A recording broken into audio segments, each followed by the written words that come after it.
Uno de los errores más grandes, quizás el mayor de los errores cometidos por un sector del empresariado dominicano, cuando se involucró en la adquisición de la mayoría de los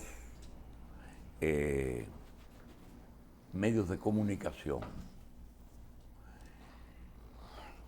fue justamente el problema de la libertad de expresión y difusión del pensamiento.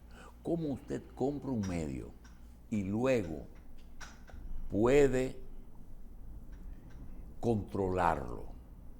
Donde hay periodistas que no aceptan, ni usted quiere. Quizás aquella frase de Leonel Almonte, cuando le preguntamos que para qué él tenía medios, él dijo algo: es mi arma de reglamento. No dijo más de ahí, pero eso se hizo una declaración histórica.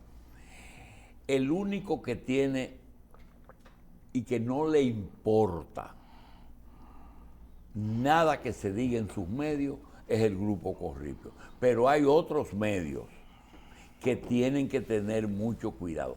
Ese problema de cómo estructuró Hipólito, Leonel y Valdés, los primeros accionistas del Listín Nuevo, del Listín Diario, esa mezcla que todavía quedan unos minoritarios, tienen que tener mucho cuidado con lo que ellos escriben, porque algunos de ellos representan intereses que no es el del mayoritario, pero para el público sabe muy bien quiénes son todos los dueños de los medios. Y de ese medio todavía quedan personas que... ¿Qué fue que pasó ahí? Valdés, que fue que diseñó, era la deuda, ya era de Baninter, diseñó que empresarios lo compraran. Le dieron un pedazo a gente de Valdés, a gente de Leonel, y el resto se lo dieron al único que realmente maneja bien los medios aquí, que es el Grupo Corripio. Pero solamente la mitad, la otra mitad está repartida entre la gente de Leonel y la gente de Valdés. Entonces, los que publican ahí tienen que tener mucho cuidado, mucho cuidado.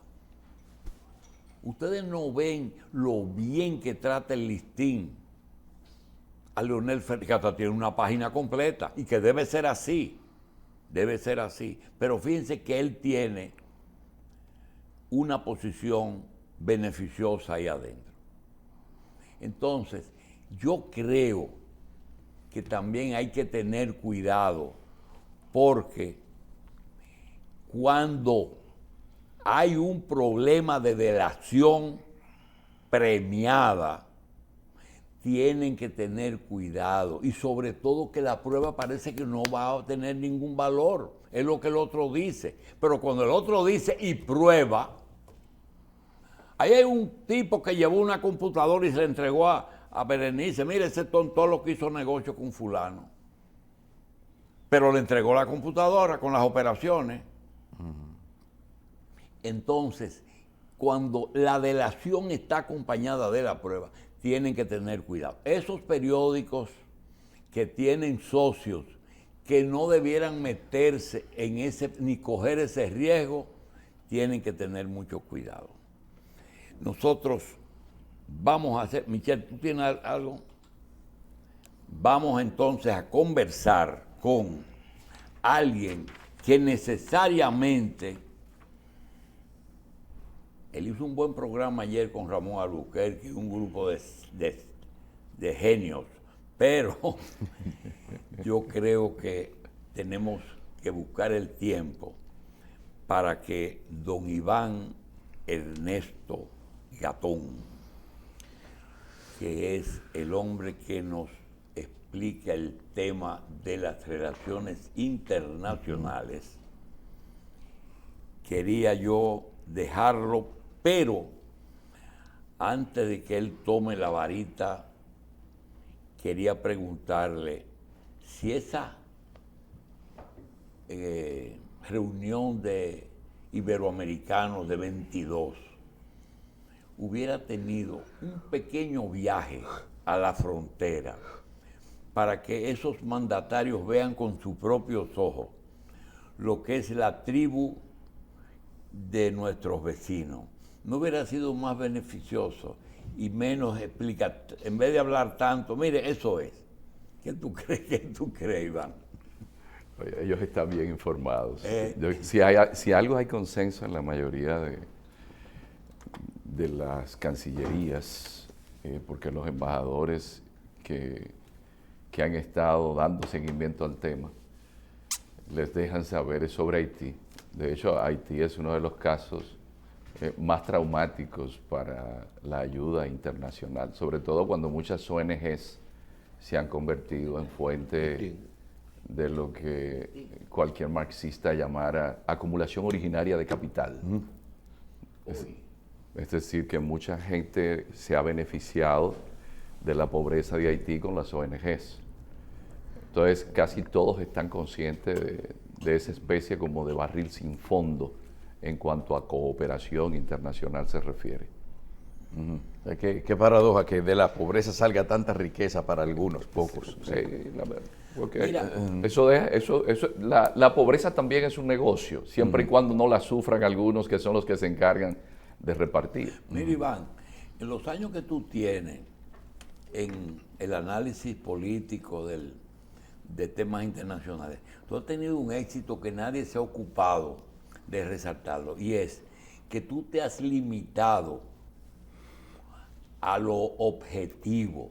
Tú nunca has hecho juicio de valores y ojalá lo puedas mantener, porque tú has logrado hasta internacionalmente, porque eso yo no sé cómo lo miden fuera, pero cuando te invitan a una universidad o a algún foro diferente aquí, ellos saben a quién lo están haciendo. Es decir, ese toque, esa línea que tú tienes de objetividad, es esto. No le añade el juicio de valores que, por ejemplo, nosotros los que hacemos comentarios le añadimos. Tú te abstienes de eso. Realmente te ha sido difícil mantener esa posición sin los juicios de valores. No se hace tan fácil porque casi siempre la gente se prejuicia. Entonces, por ejemplo, usted tiene personas que quieren que usted tome una posición, pero que la academia, es como el caso de un médico que envía a hacer unos análisis. Si usted tiene el colesterol alto, aunque usted no coma grasa, usted tiene el colesterol alto. No se le puede decir que no. Para darle un ejemplo, muchas personas han pensado que en mi caso yo simpatizo por Trump, simplemente porque uno presenta las realidades concretas de cómo Trump se ha manejado y no se deja llevar, por ejemplo, de mentiras que las usa Trump también. Y como usted no va a decir sobre Trump algo que no sea la realidad, y ya por eso se la pone más difícil. O por ejemplo el caso de China. La gente piensa que hablar sobre el mundo oriental o sobre el mundo musulmán es que usted es pro musulmán o pro chino.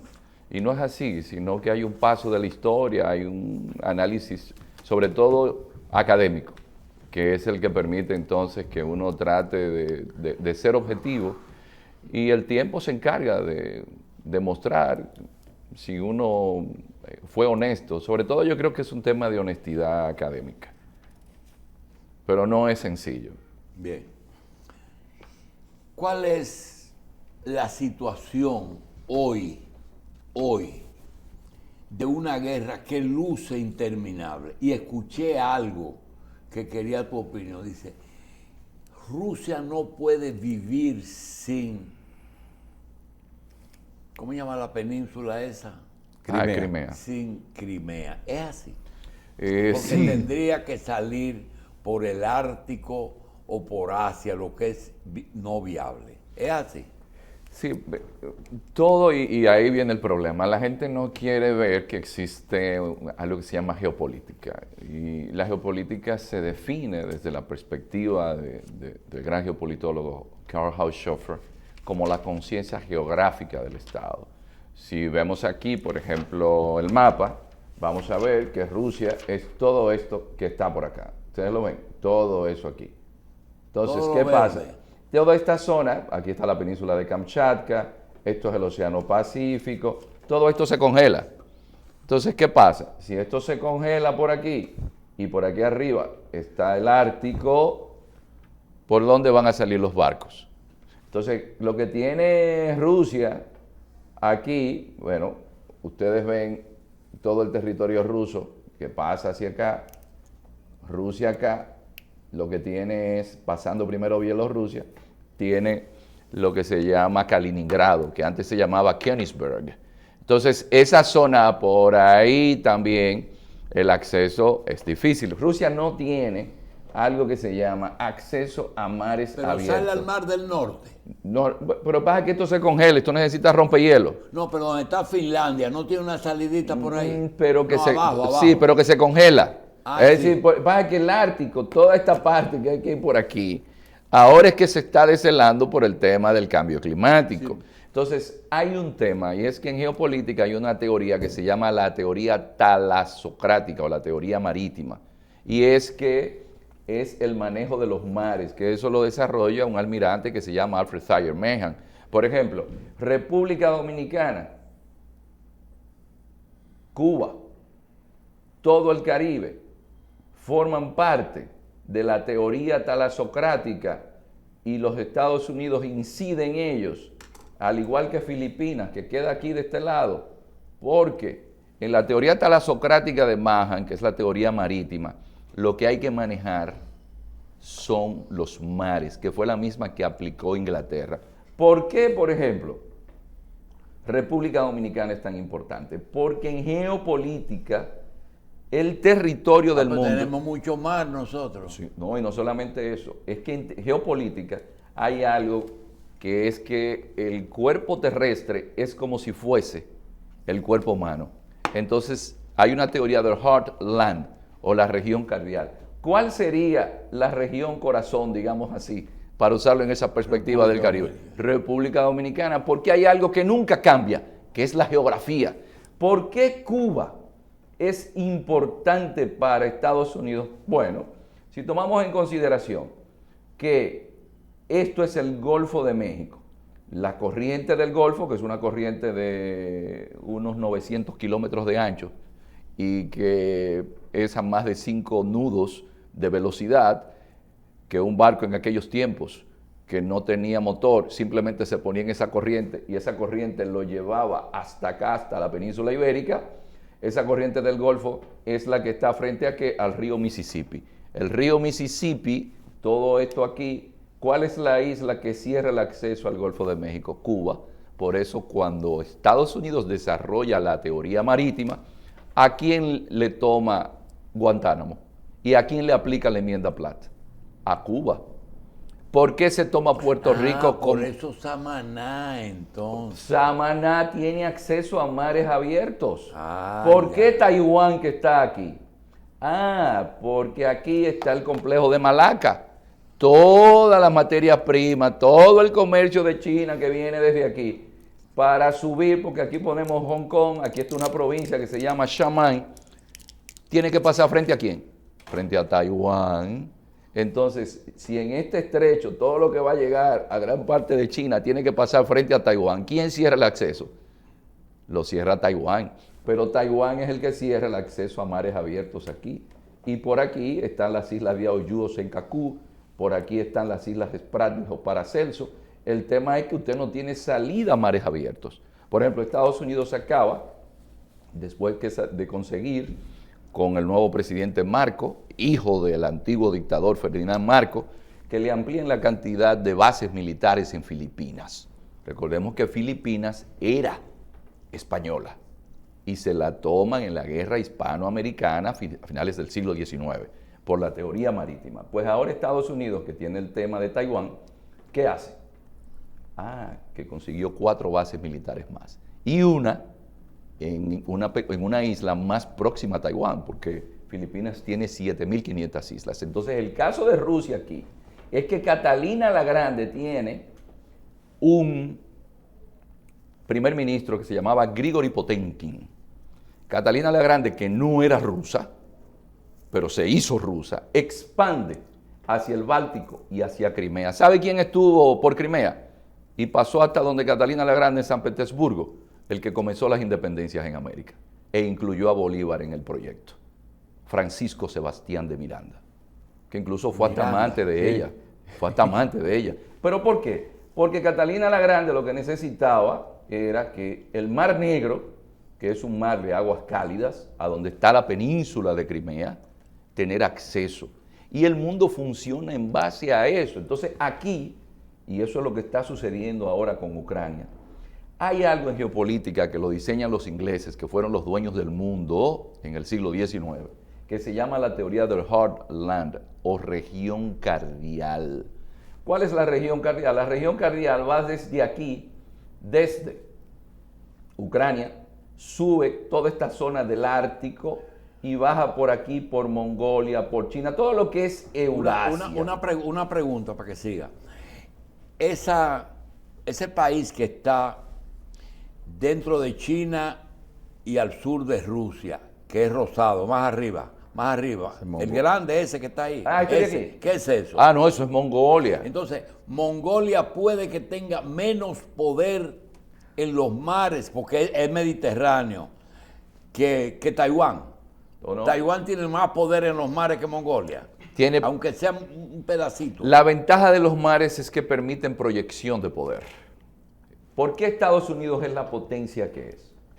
Y la gente nunca lo ha tomado en consideración. En primer lugar, no tiene enemigos al norte y al sur. Lo protege el Atlántico de este lado. Y el Pacífico. Y lo protege el Pacífico de este lado. Tiene acceso a los dos. Y tiene acceso a los dos. Pero aquí, ¿qué hay? Desierto. Aquí hay desierto.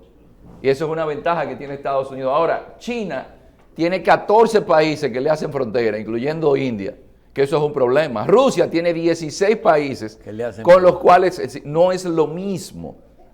Y entonces aquí, decía Mackinder, que es el que desarrolla la teoría del Heartland o la región cardial, que el que domina la isla mundo, ¿cuál es la isla mundo? La isla mundo esto es España y Portugal, porque la gente pasa por alto, que quienes inician la colonización y los descubrimientos son poquitos, eran chiquitos, España y Portugal.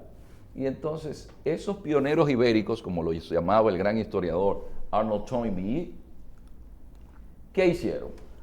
Desde aquí salieron y algo que hicieron fue, crearon una escuela que se llamó la Escuela de Sagres. Eso lo crea Enrique el Navegante en Oporto, Portugal.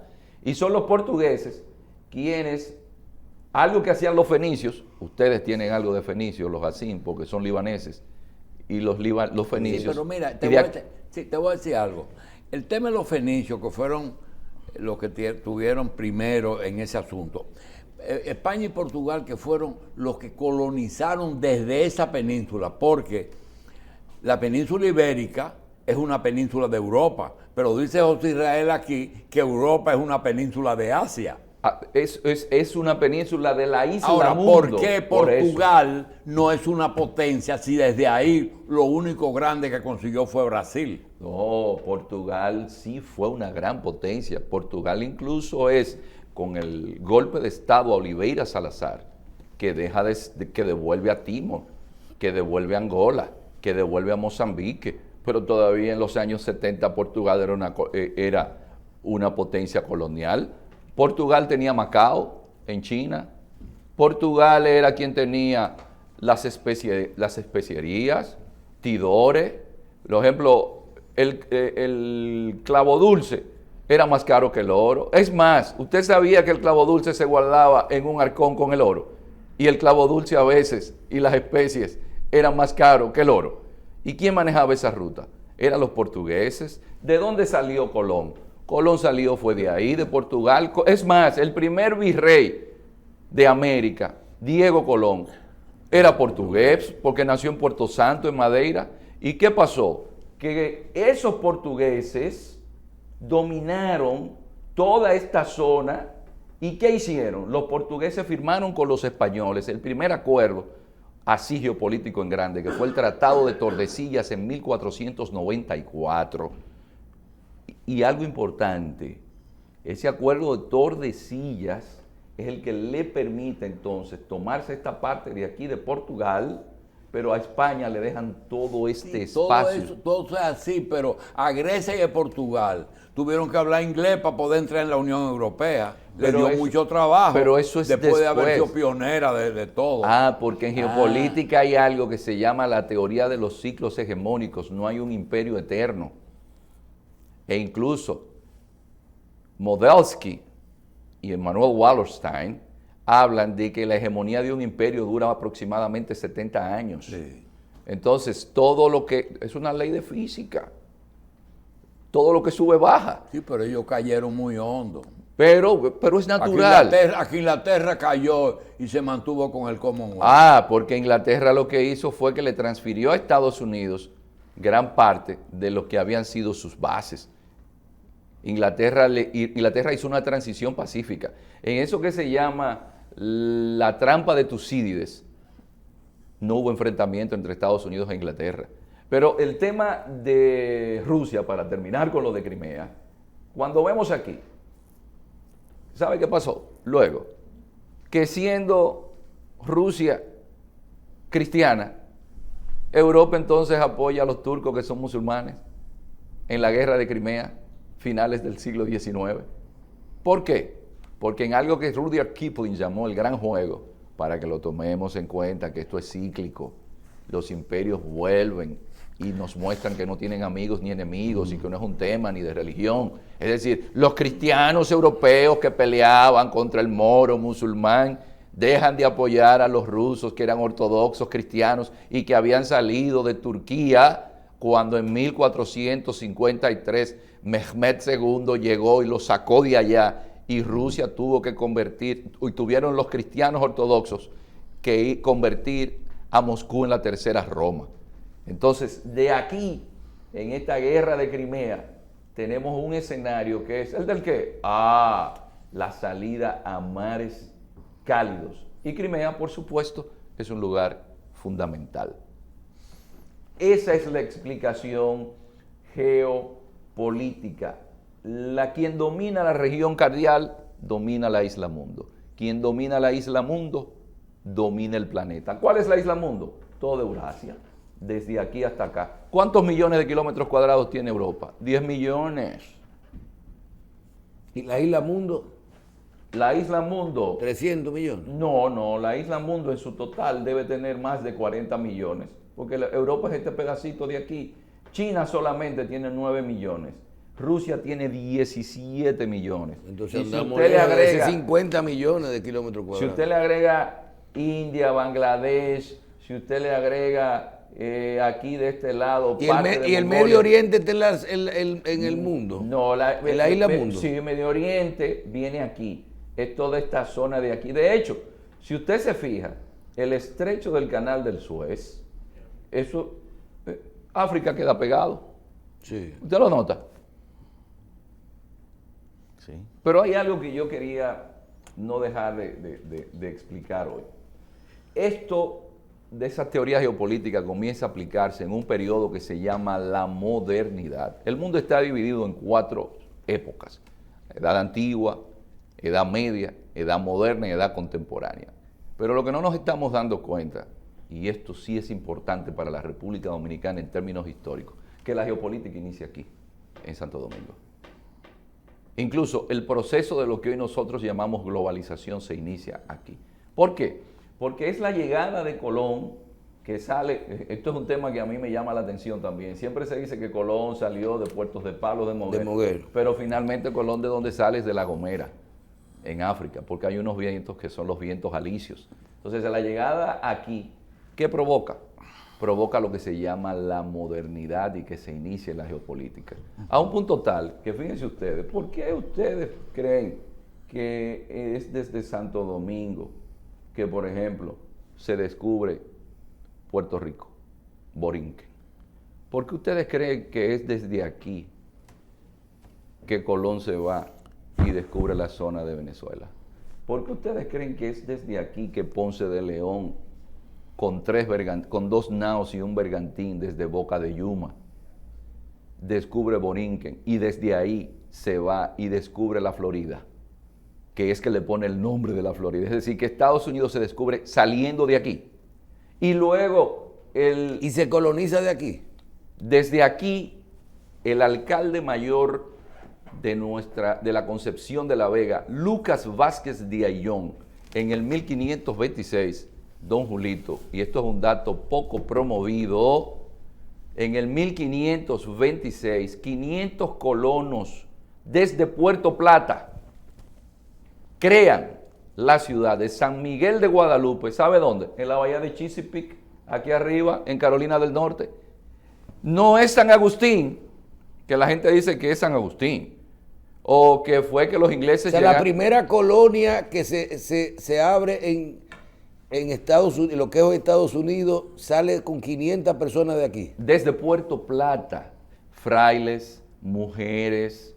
Lucas Vázquez de Ayllón era vamos a decir, un muchacho rico de aquella época, hijo de un regidor de Toledo, era un mozárabe. Cuando llega aquí, él es oidor, pero también es el alcalde de La Vega, pero con jurisdicción. ¿Qué es un oidor? El oidor era como juez Okay. de la Real Audiencia.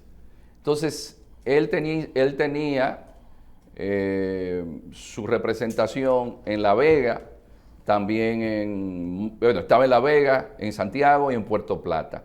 Consigue una capitulación, es decir, un contrato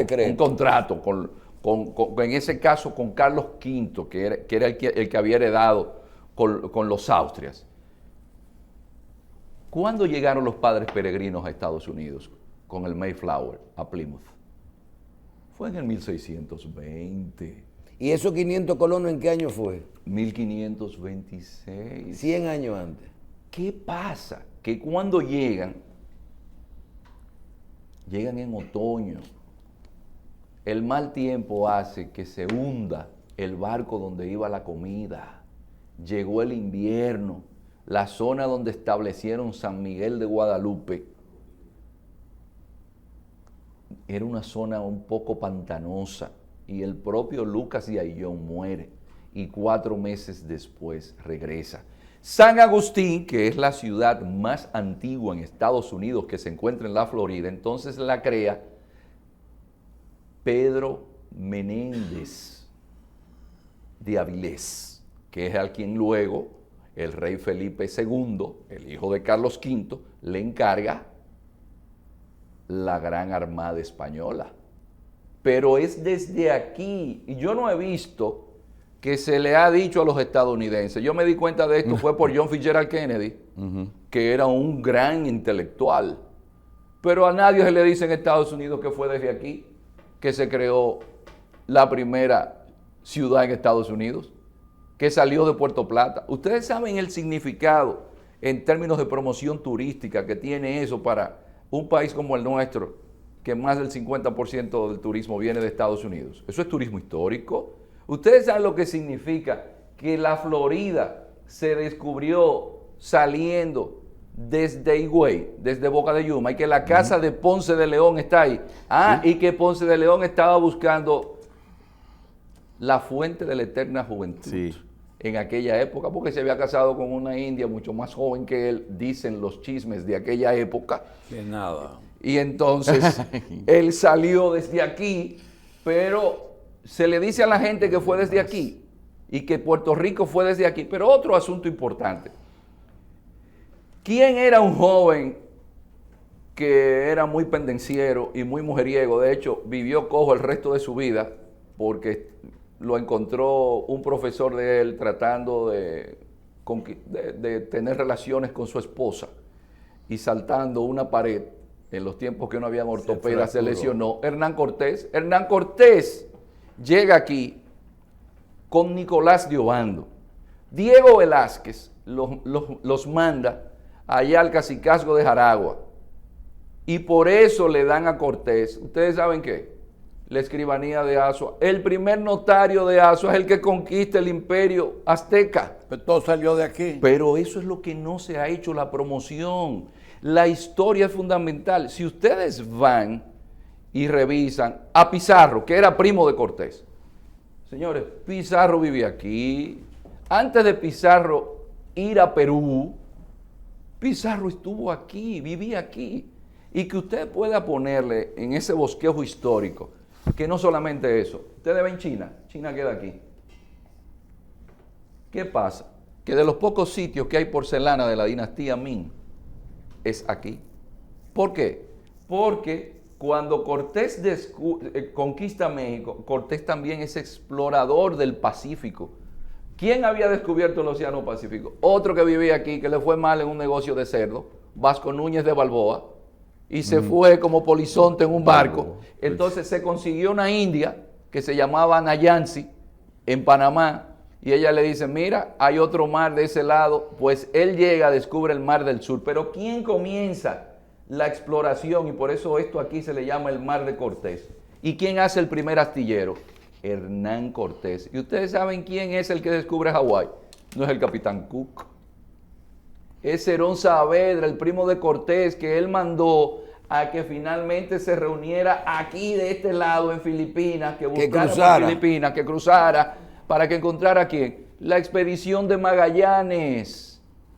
Entonces, de ahí, el rey Felipe II decide que Filipinas, que se llama Filipinas por él, que se llamaba Felipe, tuviera algo que se llamaba el Galeón de Manila, que aprovechaba una corriente de agua que se llama la corriente del Curochío, y se estableció, eso que se llama Ruta de la Seda, se hizo por barco, y ese barco llegaba ¿a dónde? Aquí, a Acapulco, y después por tierra se le llamaba el Camino de la China. Y entonces República Dominicana, donde llegó un barco aquí que naufragó, que se llama el de Nuestra Señora de la Concepción, que por eso se le llama el Banco de la Plata, porque el barco naufraga aquí arriba con más de 20 toneladas de plata y 10 de oro. La porcelana de la dinastía Ming que tenemos en las Atarazanas Quedó aquí. se quedó aquí. Entonces, cuando usted demuestre que aquí teníamos la vinculación con China hace 500 años, pero otro dato que no se comenta, ahora que fue el Día de la Mujer, ¿cuál fue la primera mujer gobernante en América? María de Toledo, la primera mujer noble que cruza América. ¿Por qué no se promueve eso en una mujer que promovió la educación pública? Y la primera mujer educadora de América, Catalina Bustamante, que llegó aquí a Santo Domingo en el 1508. ¿Y por qué nosotros no proyectamos históricamente que nuestra posición geográfica, envidiable, nos ha permitido tener primacías de ese tipo? ¿Qué va a hacer Dinamarca con Groenlandia? Bueno, hay que Porque esperar. Groenlandia es casi un continente. Sí. Y cuando venga el deshielo,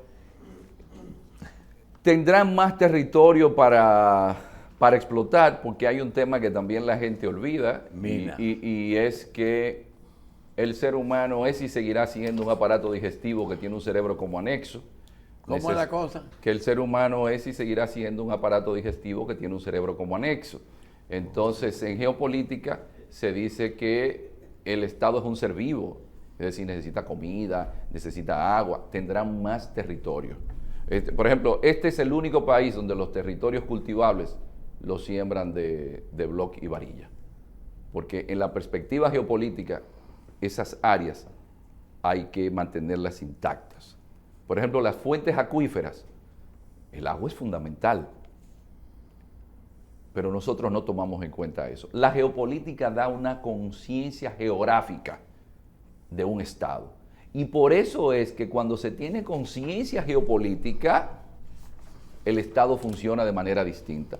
Por ejemplo, nosotros que hablamos del tema haitiano, ¿usted sabía cómo en geopolítica se refleja la frontera? Como la piel del Estado. pero todo el que sabe de medicina le dice a usted, pero es que las enfermedades, las patologías se reflejan en la piel. Y si usted tiene la frontera despoblada, ¿qué le va a pasar? Es decir, la geopolítica es un manual de enseñanza de cómo los estados funcionan. Y la historia no te puede señalar por qué los aborígenes de todo lo que hoy es el continente americano nunca optaron por la navegación. Mire, lo que pasa es que en geopolítica también un elemento importante es la tecnología. Para navegar había que ser científico, señores. Pero ellos inventaron el calendario que era más difícil que navegar. Pero inventaban unos carritos de ruedas, pero nunca utilizaron las ruedas. Los chinos sí desarrollaron el astrolabio, algo que utilizaron entonces los europeos, y entonces lo que se convirtieron en los científicos reales de la navegación fueron los españoles, no tanto Cristóbal Colón, sino ahí ustedes busquen a unos hermanos que se llaman los hermanos Yáñez Pinzón. Por ejemplo, algo que no se dice, Vicente Yáñez Pinzón llegó un mes antes que Colón a Europa. Y ese fue de los que comenzó a cartografiar, porque el mar es como carretera, usted se fue a un arrecife y le pasa lo que le pasó. Regresó antes. Regresó antes. Después de cuando vinieron aquí, que recorrieron. Él se fue antes. Se fue y llegó antes que Colón, era mejor marinero que Colón. ¿Pero en qué se fue? Oh, recuérdese que habían 3 naos. Pero la una niña, se rompió. que es la Santa María, que es con la que se crea el fuerte de la Navidad. Entonces se queda la pinta. La niña y la pinta. Y la pinta. Se Entonces, fue en una de esas. Se fue en la niña, se fue. Y llegaron. Una cosa, para nosotros sacarle provecho, porque no es fácil tenerte, ahora tú tienes muchas invitaciones y eso. Hoy día, fuera de los cambios climáticos, desde el punto de vista de geopolítica, ¿qué es importante que estemos claros? Mire, lo primero que debemos tener claro es que esto es frontera de imperios. No es frontera de imperios. El Caribe es frontera de imperios por la ubicación geográfica, sobre todo República Dominicana, que tiene un muelle como el de Manzanillo. ¿Pero quién fue que escribió algo sobre frontera imperial? Oh, Juan Bosch. Juan Bosch escribió un libro que se llama De Cristóbal Colón a Fidel Castro, el Caribe, frontera imperial.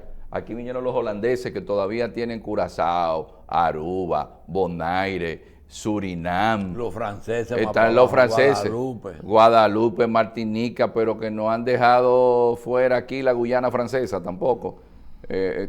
Pero está también, incluso tenemos a los Dinamarca también, aquí arriba. Es decir, esta zona, el Caribe, hay que tomar en cuenta, con los imperios no se crean por plebiscito. Los romanos llegaron y conquistaron España y fue arrasando. Lo que pasa es que los españoles no andan ahora quejándose porque los romanos cuando llegaron arrasaron, porque siempre hay algo que se llama la pax de un imperio, en ese caso era la pax romana. Por ejemplo, para que la gente tenga cierta idea, los musulmanes dominaron España por 780 años y eso es una dinámica de la historia. Si no lo dominan los portugueses, lo dominan los ingleses. Entonces, un país pequeño siempre debe tener conciencia. Ahora, ¿qué pasa? Para tener conciencia geopolítica se necesita una élite que piense en la historia, que piense en la geografía, que piense estratégicamente en la tecnología. Un país como este, ahora en este proceso de desglobalización, solo la posición geográfica lo llama a convertirse en el centro. Por ejemplo, no debería ser Panamá, donde llegaran los aviones para repartir los pasajeros hacia Sudamérica. Debería ser aquí. Los principales muelles también desde aquí. Industria tecnológica también para el desarrollo. Ahora, todo esto a largo plazo, porque es que la simple ubicación geográfica de nosotros nos da la ventaja, pero usted necesita el recurso humano. A eso se debe que desde el gobierno de Báez, acabado de terminar la restauración, sí, Estados Unidos tiene una presencia constante en República Dominicana, constante, un poquito más, pero háblanos de qué influencia ha tenido Estados Unidos de Venezuela y Colombia para abajo, es decir, en los países de América del Sur? ¿Qué influencia tiene? Estados Unidos desarrolla lo que se llama en el 1823 la doctrina Monroe. Y esa doctrina Monroe es que en aquellos tiempos... América para los americanos. América para los americanos. Pero esa doctrina Monroe hace que Estados Unidos tenga una mayor incidencia en la zona, sobre todo cuando comienza lo que se llama el corolario Roosevelt a la doctrina Monroe, que es las aplicaciones del almirante que yo mencioné, el almirante Mahan. El de la tierra. Ahí Estados Unidos le quita una provincia a Colombia, que era Panamá. ¿Para qué? Para seguir el canal de Panamá que habían comenzado los franceses con Lesseps. No hay nada que se haya movido a partir de ahí en la región que Estados Unidos no haya tenido Sí, su pero yo quiero incidencia. saber, fuera de esos tres países, Panamá, Colombia y Venezuela, que siempre han tenido, abajo, por ejemplo, Perú, Brasil, Bolivia, ¿qué incidencia tienen esas naciones? En la guerra del Pacífico, que es cuando Chile le quita la salida a Bolivia al mar, Estados Unidos apoyó a Perú y apoyó a Bolivia, pero perdió, porque en ese momento, finales del siglo XIX, ¿quién era la gran potencia? La gran potencia era Inglaterra. Inglaterra, ¿quién apoyó? A Chile, porque ahí había algo que era importante para la agricultura en Europa, y era el guano. Y si Perú y Chile tienen suficiente costa, ¿por qué no le dejan 100 metros a Bolivia? Bueno, déjeme decirle algo. En Perú hay más resentimiento en contra de Chile que en contra de España. Y en Bolivia, ¿Cómo es? en Perú hay más resentimiento en contra de Chile que en Ajá. contra de España. Si algo en América Latina, yo me río cuando Borges hace esa alusión, dice Borges, yo no he conocido el primer latinoamericano, yo he conocido un boliviano, porque esa unidad que tanto se pregona en América Latina es difícil, porque usted busca a un argentino y es enemigo del chileno. Sí, señor. Es decir, los antagonismos en la propia región son más Pero grandes. hasta Uruguay y Argentina tienen diferencias muy serias. La banda oriental. Sí. Entonces, toda esta zona, los imperios, en este caso Inglaterra, determinó. Cuando luego ya Estados Unidos se convierte en imperio grande, desarrolla una doctrina que es la doctrina de seguridad nacional ya en los 60, que después de la Segunda Guerra Mundial, que ahí se aplica el Plan Cóndor, incluso, que ya Estados Unidos tiene incidencia total y absoluta en toda la región. Y se queda fuera definitivamente Inglaterra, Francia, porque Estados Unidos y Rusia son los dos principales hegemones del mundo. Yo quiero decirte, en democracia, 4 años, un presidente. En algunos lugares lo extienden a 8 años como bueno. Ya de 12 en adelante ya es un gobierno de mano dura, casi dictadura.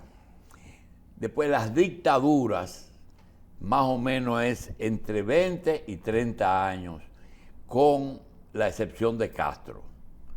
Y tú dices que los imperios son 70 años.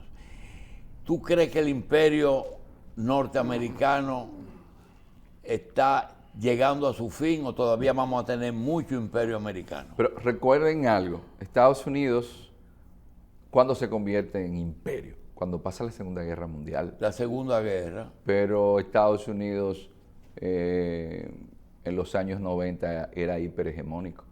¿Qué pasó? ¿En los 90 qué? Era hiperhegemónico, es decir, nadie contrastaba el poder de Estados Unidos. Estados Unidos incluso podía hacer cualquier acción en el ámbito internacional y nadie, ¿Y no los le pedía cambios permiso a nadie. económicos lo hicieron ellos? Sí, Estados De Unidos. los 90. Sí. Hubo una élite globalista que fue la que decidió incluso que China se convirtiera en la fábrica del mundo, pero Estados Unidos ahora en el siglo XXI, ¿con quién se está disputando parte del poder? Con China. ¿Con quién se lo disputa por otro lado? Se lo disputa con Rusia. Por ejemplo, hasta Irán tiene incidencia en la zona que va al lado del Pérsico. Entonces, ahora en un mundo multipolar, podemos decir, Estados Unidos no dejará de ser la potencia, pero ya no es la potencia hegemónica universal. Lo demuestra el hecho de que Arabia Saudita e Irán hacen Se un fueron acuerdo con China. y lo hacen con China, no lo hacen con Estados Unidos. Lo demuestra el hecho de que la gran parte de África, quien tiene la incidencia económica es China. Entonces, por un simple hecho, este país que está aquí se llama Perú. Perú hace 20 años, más del 30% de su comercio, es decir, la mayor parte de su comercio exterior, lo tenía con Estados Unidos. ¿Y ahora con quién lo tiene? Con China. Con China. Este país que está aquí, Brasil, que es el principal productor de soya del mundo, ¿cuál es su principal socio comercial? China. Este país que está aquí, que es Argentina, ¿cuál es su principal socio comercial? Entonces tú estás contestando lo de América del Sur, casi todo se le fue. Porque Estados Unidos se descuidó de la región. Y en el ámbito de Asia, que es hacia donde se han movido, hay unas disputas muy serias donde China tiene incidencia porque creó una organización que hay que prestarle atención, que se llama Organización de Cooperación de Shanghái. Es decir, que Estados Unidos no deja de ser el gran imperio. ¿Tú esperas una competencia algún día entre Rusia y China? No, Rusia ya en este momento queda un poco desplazada. Un gran error en la guerra de Ucrania fue poner en las manos, digo geopolíticamente, eso no son juicios de valor mío, geopolíticamente, y eso lo dice Kissinger, yo busqué el acercamiento de Pekín con Washington porque sabía que era mejor que China que Rusia. que Pekín estuviera más cerca de Washington que de Moscú, porque aquí viene la teoría de la isla mundo. Miremos el mapa, es lo mismo tener a toda esta zona de aquí, Rusia, ¿qué es esto? 17 millones de kilómetros cuadrados con China. ¿Qué hizo la administración Obama entonces, cuando Crimea? Que puso a los pies de China a Rusia. ¿Quién está ahora entrando por aquí por la Mongolia, un gasoducto para vender el gas que compraba Europa? China. Entonces, ¿quién está tomando todas las reservas que necesita para su industria? China. Entonces, Kissinger no se equivocó, porque es la teoría del Heartland, de la región cardial. Estos dos grandes juntos, ¿a quién afectan? Afectan al mundo occidental. Por eso, cuando Putin fue en esta semana a Rusia, a Xi Jinping a Rusia, ¿qué dijo Xi Jinping? Lo que hemos estado haciendo el presidente Putin y yo no es simplemente fortaleciendo relaciones bilaterales, sino estableciendo un marco que va a indicar el futuro de la humanidad. Entonces, geopolíticamente hablando, el gran error ha sido a un Putin que era aliado de Occidente, ponerlo a los brazos de China. Iván, para terminar, ¿tu país qué debe hacer en estos casos? Nada. No. Con Estados Unidos. No, los países como el nuestro nunca pueden olvidar algo que en geopolítica se llama esferas de influencia. No es lo mismo cuando su turismo, sus zonas francas, sus remesas dependen del imperio que está más cercano. Su mercado. Su principal mercado. Eso se le llama realismo político. Hay gente que vive soñando. Señores, Estados Unidos invadió Santo Domingo en el 1916 y volvió a invadirlo en 1965. Y quien estuvo en el gobierno de 1930 a 1961 no fue por simple solvencia testicular, porque si Estados Unidos, y esto no es que sea un determinismo, es que los imperios tienen intereses y solamente estarán en el gobierno los que respondan a esos intereses. Entonces, ¿qué deben tener los estados?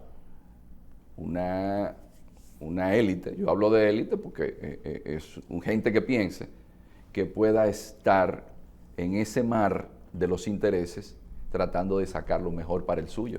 Eso eso se llama realismo político. Iván, gracias. Iván Ernesto. Es el neto de Fidel. No, Che, ¿verdad? Ese Ernesto es de mi abuelo. Está bien. Gracias. Que nació en el 1901, primero que Fidel. Gracias, Gastón.